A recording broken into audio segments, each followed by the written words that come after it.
So we're going to do this quick one. I'm sorry. It's a little bit funny, okay? So, churches now in the continent are now fighting each other.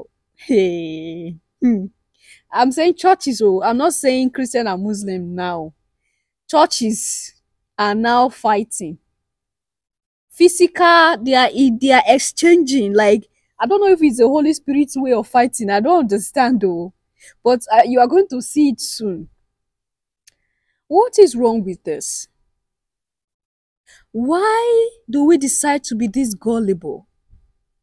Why do we decide to throw away our senses? We decide to throw away our brains, the God-given common sense. We don't work with it anymore.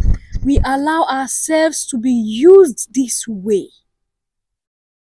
Sometimes, hi, sometimes I wonder if, I don't know if you understand me. Oh.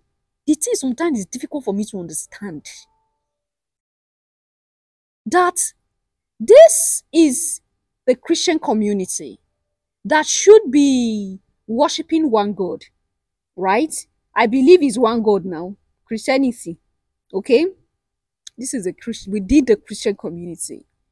Now, when I tell you that I don't understand this Christian love, oh, I don't understand. So, because I'm not in your church, I think I've been saying that here. Most of you who are, I don't get it. You don't see these things. Why are you not seeing it? Something, why are you still blind? If this thing is a perfect thing, if nothing is wrong with this system that is passed down to you, why is it that you worship one God? You pray to the same God. Why must you have different denominations? It's one God though, but you have different churches. Now, every day, every street, new churches erupt. They open new churches. Some of these churches, when you hear their names, you'll be like, what is going on? Hi. When you hear some of the names of these churches, you say, no human being with common sense will enter a church like this. So wait now, go there on Sunday. You see the number of people. They'll dress responsibly like people that have common sense. They'll go and sit in these buildings. Some are not even buildings. Some are the houses of these so-called people that the Holy Spirit have touched. They'll turn their small sitting room into a church. That's where they start from. And people are there. Why do you think they are there? They are looking for miracle. It's looking for miracle that put a lot of people into trouble. So now, it's supposed to be one God that's the Christendom worship and serve, right? Now, why are you fighting yourself over property when you're supposed to be preachers of love, not hate? This is even amongst yourself. You are bringing down fire on your fellow brother because I'm sorry. This thing is funny. So now they are fighting themselves. Oh. I want you to listen to this and we'll take it off from there. Okay. So there was a hostile takeover by Zion Ministry. Zion Ministry has expanded their business enterprise by taking over Mountain of Fire Ministry. If you see how these people are destroying these fences, like this is exactly what happens when you take over your enemy's business. Like when you have the same kind of business with your enemy and you take over it, this is how excited you become.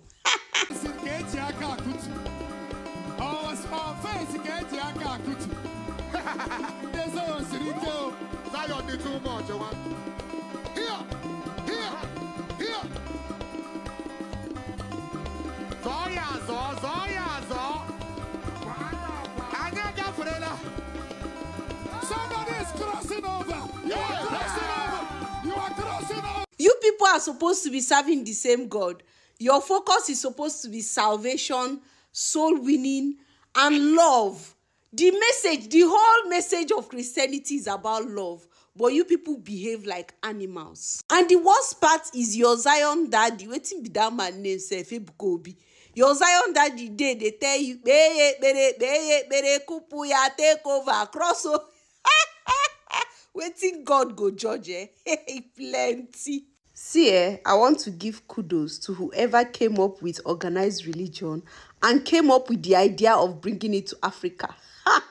Because organized religion has got people behaving like animals, like wild animals. God have mercy on you people. God have mercy.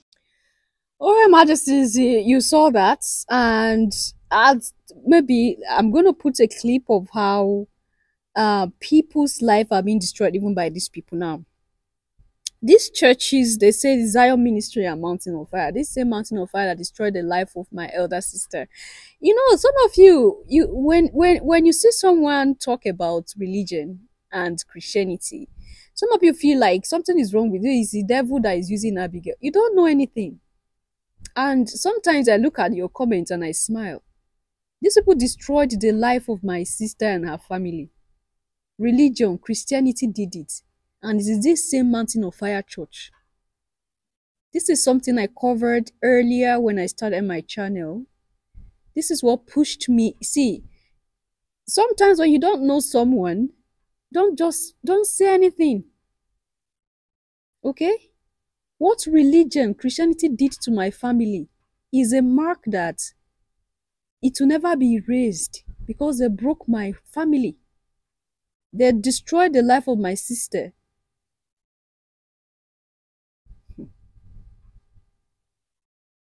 This same Mountain of Fire, his name is Olukoya. That's the general overseer of the Mountain of Fire church. My elder sister fell into their trap and her life never remained the same. These people sucked out the destiny of my sister. And when I tell you these so-called pastors that perform magic for you, go and collect powers. They work with the disagreeable beings. They work with the evil to suck your vibration and your energy. They see through you. When they see you and see that you have a bright future, you see when they place hand on your head, most of you that go for all this deliverance or what have you, they place hand on your head. You give a man like you authority to place hand on your destiny. Your head is your life. You go and give your life to these people, they play with it. And the moment they place that hand on your head, your life will never remain the same because you become a puppet. You will keep frequenting that place. They will keep sucking you until they drain you. When they are done draining you, they throw you out. You become an empty container. So they suck from your vibration and energy to elongate themselves, to make themselves rich. And that's why I see these pastors. They are good. They have everything they want. Look at their children looking plumpy and healthy, go to good schools. Look at their wives. Then look at the members. And most of you don't see anything wrong with this system. This is a cult. In the name of Christianity, people's life and destiny are being used. People are being manipulated. In short, I'm not going to go into that because I've done a lot about that. So when I talk about Christianity and churches, if you don't know anything, you just keep quiet. Now look at what they are doing to themselves. There will be a time that this thing will end. If you like, come here and shout whatever you want to shout. Whatever it is that is not founded solidly. These things will end. There will be a time that there will be an end to this so-called Christianity that is being practiced. That our people are using to destroy their lives. It will end. Because anything that is not of truth has an ending. So apparently these are two big churches that are fighting themselves and their overseers. Instead of the overseers to settle case. Now, if you are preaching love, you tell me you are a Christian. You preach love. You preach Jesus to people. Of course, I'm using those words because these are what you love and you're familiar with. And where is the love that is being preached between these churches? Even the overseers could not pretend. They couldn't pretend a little bit. They are fueling the thing. Like, you know, when you are gingering your soldiers that are going to go and fight, you are the commander, you ginger them to fight. The overseers are there gingering them with microphone and megaphone. You can go back and rewatch the video. They ginger them with this thing to go on, to keep fighting, destroying. like they invaded and they were destroying. But I was thinking that your God is a miracle worker. He's all powerful, omnipresent, and everything. You did not allow your God to fight battle for you. This is what is pushing me to the core values that sometimes we hold as so-called Christians. And this is exactly what is going on in Palestine. The so-called people that they say they are children of a chosen children of a God. They do not allow, their God is not the one fighting for them. No. They are the ones fighting for this God. Do you think a God should be someone who is very powerful and strong and can do anything? Why are you the one fighting for these gods? You don't want to realize that you yourself, you're a God. When I say you are gods and goddesses, a lot of you shout, hey, Abigail or New Age teaching have arrived. You refuse to believe it. If these gods are powerful, why are they using you to fight battles?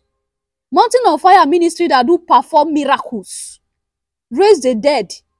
You cannot use your hand to blow breeze so that that building will fall. You are using people to go and start hitting. You will not hear. Oh. Your pastor that raised the dead and heal the sick. Why can't he use this his power to solve this problem with the other overseer? He's using you. Eh? He's using you as objects, as instruments of work. And then you go and do this work. And they take the glory. And tomorrow they come tell you that they are powerful men of God. They eat with God from one plate.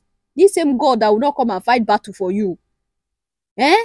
This same God that have never fought battle for the Israelite. Oh. They've never fought battle for which Israelite? The Israelis, those Europeans that they gathered there in 1948 that they say they are Israelites. That God does not fight. We have never seen whether God come down and fight Palestine so by himself. Oh. This God is using you to do the battle. If this God is so powerful, why is the Israeli government producing ammunition, deadly weapons? Why must they have fighter jets? Why do they have armor cars when they have a God of Israel? And all of you who are jumping up and down, following your pastors who serve this God of Israel, why don't your God of Israel come and fight these battles? This your God of Israel is using you to fight battles. When you're a human being, you can get weak, right? Something can happen to you there and then you lose your life. And this your God of Israel will not resurrect you. We don't ask questions, oh. Hey, we don't ask questions. And the moment someone begins to ask questions and start, you see, the more we begin to defend something so much is because the truth is before our faces and we are scared to accept the truth. That's why we defend most of this. It's fear. We defend these beliefs out of fear. It's not out of love or belief. Okay? We defend these things out of fear. And what fear? The fear of dying and going to hell. We don't want to go to hell. Nobody wants to go to hell. Okay? So that's the fear. We have to keep believing these things. This is what we knew. This is what we should keep believing so that we don't die and go to hell. When are we going to get over fear and take up our destiny and fight for our inheritance and throw away all these things that does not have a connection with us or our ancestors? When will that day come? I felt like showing this to you, okay? So that you think. This God is somewhere there sitting. Why is he not fighting this battle? He's using you to fight all these battles. Leave your thoughts and opinion there at the section, and I will see you in my next one. Until then, love yourself, love others. Stay safe, stay positive, always your majesties. Bye for now.